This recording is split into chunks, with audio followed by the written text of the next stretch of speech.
On Christmas morning of 1839, a locked wagon arrived at Barrow Hill Plantation. Inside was a woman who had no name, only a tag tied to her wrist. By spring, the Baron who accepted her would begin calling himself cursed. By summer, she would vanish. And by winter, the church would burn its own records to hide what they had done. The snow that morning was unnatural for coastal Virginia. Thin, sharp, and quiet, as if the land itself was holding its breath. The plantation bell rang once. Not for prayer, not for celebration, but for delivery. Baron Edmund Caldwell stood on the eastern veranda, wrapped in black wool, watching the wagon approach. He was 42 years old, unmarried, devout, and respected. The kind of man whose pew at church was never occupied by another. The kind of man whose generosity was spoken of in sermons, and whose cruelty was discussed only in whispers. The wagon bore no insignia, only a red wax seal pressed into folded parchment. A Christmas gift, the note read. From those who know your blood. Caldwell did not smile. 2 enslaved men were ordered to unload the cargo. When the wagon door opened, the air shifted, not with stench, but with cold. The woman inside was bound but upright, her eyes open, her breathing measured. She did not cry. She did not plead. She looked directly at the Baron. Her skin was lighter than the others. Her hair coiled tightly, but beneath the grime, it held a familiar pattern. One Caldwell had seen before, long ago, in mirrors he refused to acknowledge. The overseer asked for instructions. Caldwell hesitated only once. "Put her in the West House," he said, away from the others. The West House was where unwanted things were kept, broken tools, diseased animals, and records that contradicted sermons. As the woman was led away, she spoke for the first time. "You still walk like father," she said softly. The Baron flinched. No one else noticed. Barrow Hill Plantation was built in 1792 by men who believed land could forgive blood if churches were tall enough. The main house stood white and symmetrical, its columns modeled after Roman temples, symbols of order imposed upon chaos.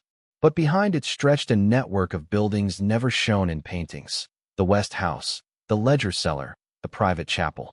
Caldwell's family had ruled this land for 3 generations. Their wealth came not only from tobacco, but from arrangement, the quiet mediation between church, court, and commerce. When an orphan disappeared, Caldwell men signed the affidavits. When a mixed-blood child was born, Caldwell money ensured baptismal silence. Edmund Caldwell had been raised on scripture and subtraction. As a boy, he was told his mother died in childbirth. As a young man, he was told his father had only one legitimate heir. As a baron, he was told never to question gifts. That first night, Caldwell opened the plantation ledger, the one bound in black leather, hidden beneath the chapel floorboards. He searched dates. 1819, 1820, 1821. Entries marked transferred to Mercy. Mercy was not a place. Mercy was a method. The woman in the West House was listed only once. Item received. Christmas Eve. No baptism recorded. No name. No age. But beside the entry, someone had drawn a small symbol in faded ink. A circle, split down the middle. Caldwell closed the book. Outside, the chapel bell rang, though no one had pulled the rope. The woman was called Eve by the servants, not because it was given, but because it felt dangerous. She worked slowly, deliberately, as if each motion was a choice weighed against consequence. She did not ask questions, but she listened. On the 3rd day, she began humming hymns. Not plantation hymns, not slave hymns, Latin hymns. On the 5th day, she corrected the chaplain. On the 7th day, she refused communion. Caldwell watched her from the window of his study, telling himself it was vigilance, not fear. That night, he confronted her. "Where did you learn those prayers?" he demanded. She did not bow. "They taught us before they sold us," she said. "So we would forget later." "Who taught you?" "Our Father." The word struck the room like a dropped plate. She stepped closer, lowering her voice. "He baptized me himself. In secret. He said I had your eyes." Caldwell felt the room tilt. "That is impossible," he whispered. She smiled, not kindly. "Then why do you keep dreaming of a girl crying behind the chapel wall?" Caldwell staggered back. He had never told anyone about the dreams. That Sunday, Caldwell attended church early. He went beneath the altar. There were 2 baptismal registers. One clean, one burned at the edges. The burned one listed children marked removed from inheritance. Mixed blood. Unwanted births. Silent corrections. One name appeared twice. Once scratched out. Once rewritten in different ink. Evelyn Caldwell. Born 1819. Mother. Unrecorded. Father, E.C. The church bell began to ring above him. Not in celebration. In warning. And for the first time in his life, the Baron understood the true nature of the gift he had received. Not property. Not punishment. But proof. The West House had no windows facing the chapel. That was intentional. It was built after the revival of 1806, when 3 children vanished from the orphan quarters, and the church elders agreed that certain structures should never look upon God again. The West House absorbed what could not be explained. People who remembered too much, bodies that did not fit records, truths that would not kneel. After Eve's arrival, the West House began to change. The animals refused to enter it. Dogs whined and pulled against their chains. Rats fled the foundation as if driven by sound only they could hear. Even the enslaved workers avoided its shadow, claiming the air there felt thicker, as though words had weight. Inside, Eve slept without chains. Caldwell told himself this was mercy, but he locked the door anyway.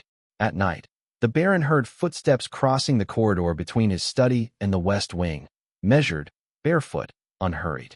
When he opened the door, the hall stood empty, yet the smell of baptismal oil lingered in the air.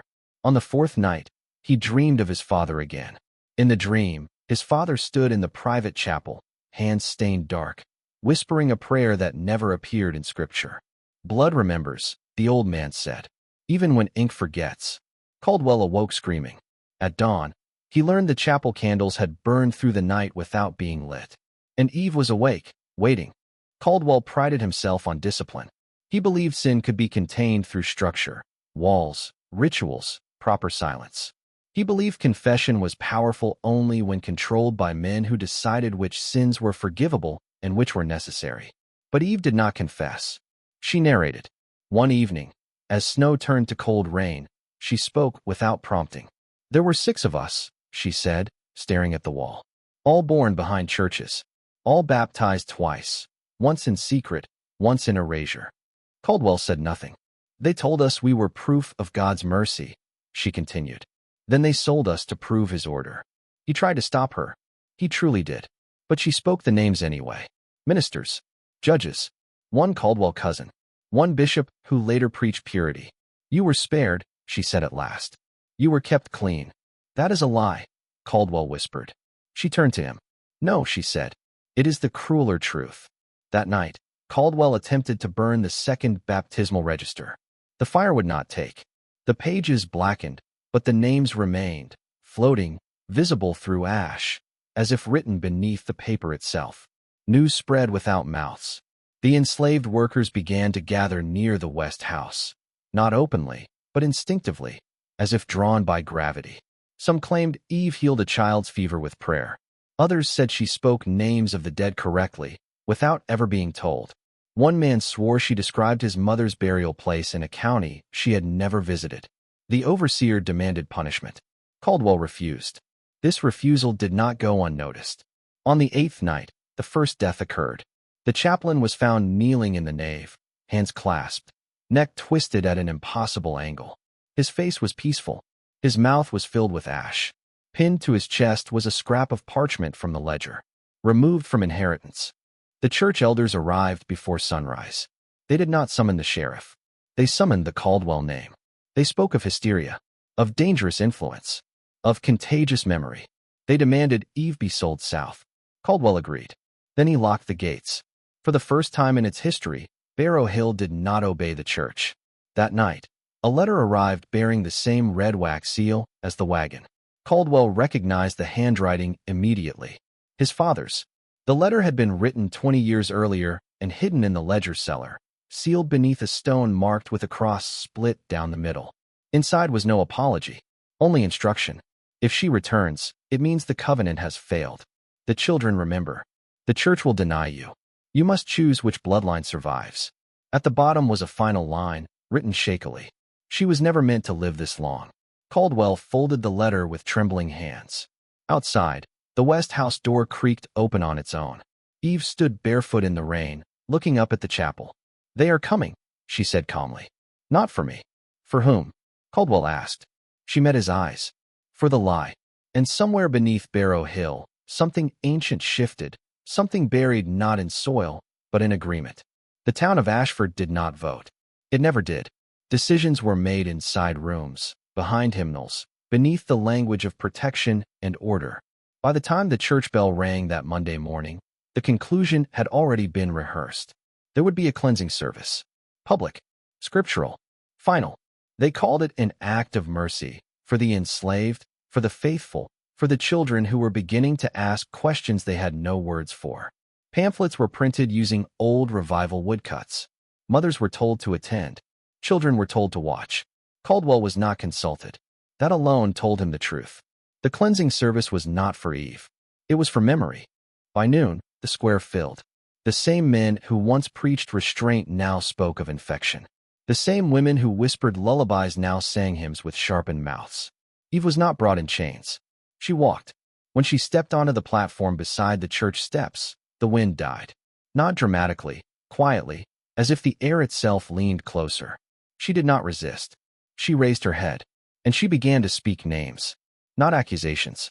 Birth names. Names erased from town ledgers, spoken aloud for the first time in decades.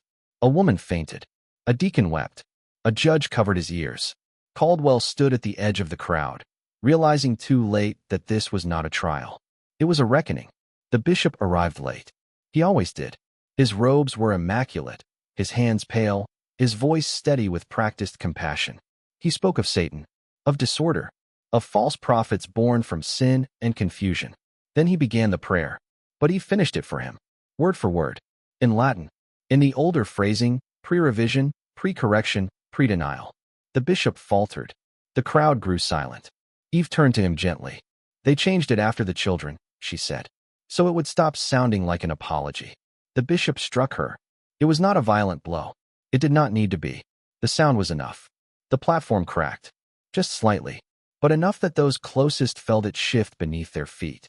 From the crowd, a child began to cry, not loudly, but with recognition. Then another. Then many. Caldwell understood then. The cleansing service was failing because it relied on forgetting. And forgetting was no longer possible. They took Eve after sunset. Not officially. No record was made. She was led toward the river where the old orphan road met the marsh, where names went to thin out, and stories dissolved into fog. Caldwell followed at a distance. He told himself he was protecting the plantation. He told himself he was protecting order. But when they reached the water, it was not Eve who resisted. It was the men. The river had risen. Not flooded. Remembered. The marsh whispered. Lanterns failed. One by one, the men panicked. By morning, only their coats were found on the bank. No bodies. No footprints. No witnesses willing to speak. Eve did not return to the West House. But she did not leave Barrow Hill either. That night, Caldwell heard her voice inside the chapel walls. Not pleading. Teaching. The truth came to Caldwell in fragments. In dreams where children lined the altar, their faces smudged with ash. In sermons he half remembered that now sounded like threats. In the ledger, where new entries appeared without ink. The Christmas gift had never been Eve alone. It was timing. The children born in secret were now adults. The church elders were aging. The records were thinning. Eve had been returned because she was the oldest survivor. The first proof. If she spoke, others would remember. If others remembered, the covenant between church and land would collapse. Caldwell realized his father had not been cruel. He had been terrified. The gift was not revenge. It was succession. The lie could no longer hold. That night, Caldwell made his choice. He opened every ledger. He rang the bell, and he let the town hear what had been buried. From the chapel walls, Eve's voice joined his. Not as accusation, as history. Once the bell rang, it never truly stopped. Even when the rope was cut, even when the chapel doors were nailed shut, even when the bishop ordered silence under threat of excommunication. People came anyway, not in crowds at first, one at a time. A widow at dusk, a former orphan before dawn. Men who stood at the edge of the grounds and wept without knowing why. They said the land felt awake, that the soil was warm even in winter. They left offerings near the West House. Shoes too small for grown feet. Ribbons with baptismal symbols cut in half. scraps of paper bearing names that never appeared in any census. They called it superstition, but the church feared it as pattern. Caldwell watched from the veranda as Barrow Hill transformed, not into rebellion, but into remembrance. No sermons were preached there now, no orders given, only listening. At night, voices drifted from the chapel ruins, not loud, not threatening, but layered. Children reciting prayers they should never have known. Women singing hymns that had been deliberately unprinted. Eve did not appear, yet everyone felt her presence. The church declared Barrow Hill unclean ground. The governor approved a solution. The order came sealed in black. Barrow Hill was to be dissolved.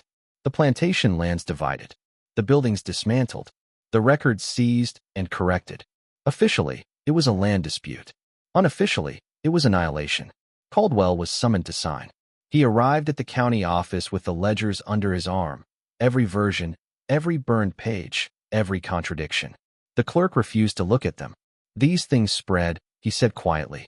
Caldwell realized then how deep the agreement went. Erasure was not cruelty. It was infrastructure. That night, the sheriff's men arrived with torches. But the fire behaved strangely. It burned only what had been lied about. The main house collapsed inward, untouched by flame. The west house remained standing, blackened but intact. The chapel foundation cracked open, revealing a second floor beneath, rows of small beds, each carved with a number. No names, just sequence. The men fled. By morning, the town refused to acknowledge what had been revealed. They said it had always been ruins. Caldwell found Eve at dawn near the river. She stood barefoot in the mist, unchanged by time or cold. You could leave, he said. They will hunt you. She shook her head. They cannot hunt what they helped create. He looked at her, really looked. Not as property, not as proof, not even as family, but as consequence. I am sorry, he said. She nodded. I know. For a moment, the world felt unbearably still. Then she spoke one final truth. They did not send me back to punish you, she said. They sent me back because you were the last one who might listen. Caldwell felt something inside him break. Not violently, but completely. What happens now, he asked. Eve turned toward the land. Now, she said, it remembers without me. She stepped into the fog and did not return. Barrow Hill was never rebuilt. Official maps listed as uninhabited marsh. But Caldwell remained. He lived in a single room beside the ruins, writing. He wrote names, dates, corrections. He mailed copies to churches, courts, newspapers that refused to print them. Most were returned unopened. Some were burned.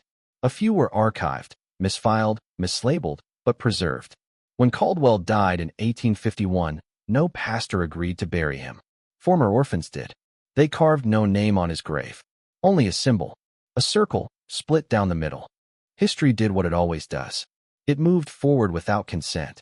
By the 1880s, the land once called Barrow Hill had become a blank space on official maps, a marshland unsuitable for settlement. But blank spaces attract questions. Surveyors complained their instruments failed there. Railroad planners rerouted lines without explanation. Church archives from 3 counties contained gaps, entire decades that simply stopped. Children born nearby spoke of dreams they shared. Not identical dreams, connected ones. They described standing in a room beneath a church. Small beds, numbers carved into wood. A woman humming a hymn with no words. Local ministers blamed imagination. Historians blamed poor record-keeping. But one graduate student in 1924 blamed pattern. Her notes would disappear. In 1931, a junior archivist named Margaret Hale found a mislabeled box in a Richmond church repository. It was marked, incorrect, do not catalog. Inside were fragments, charred baptismal pages, land deeds signed and unsigned by the same hand, letters written in 2 inks, decades apart, and a ledger page bearing a familiar symbol, a circle split down the middle. Hale noticed something chilling. Every child listed as removed had no death record. Not one. They had not vanished. They had been reclassified. Hale attempted to publish her findings. The journal declined. She submitted again. The journal ceased publication that year. Hale never accused anyone. She simply asked why erasure required so much maintenance. Her final note read, if history were innocent, it would not need guarding. This is where the story stops being about a baron, or a woman named Eve, or even a single church. It becomes about a system that learned how to survive by teaching itself to forget. Barrow Hill was not unique. It was efficient. Children born outside permission. Lives inconvenient to inheritance. Truths that threatened the illusion of moral order. They were not destroyed. They were absorbed, renamed, refiled, redirected into labor, silence, or myth. The horror was never the secret room beneath the chapel. The horror was that it worked. For generations. And only fails when someone remembers. Today, Barrow Hill is gone. No marker. No memorial. No official acknowledgement. But in certain archives, if you know what to look for, you'll find the symbol. On documents that contradict themselves. On files sealed without reason. On children listed as born but never lived. And sometimes, in the margins, a name appears twice. Once erased. Once returned. Not as accusation. As witness. Because the most dangerous thing a buried truth can do is come back.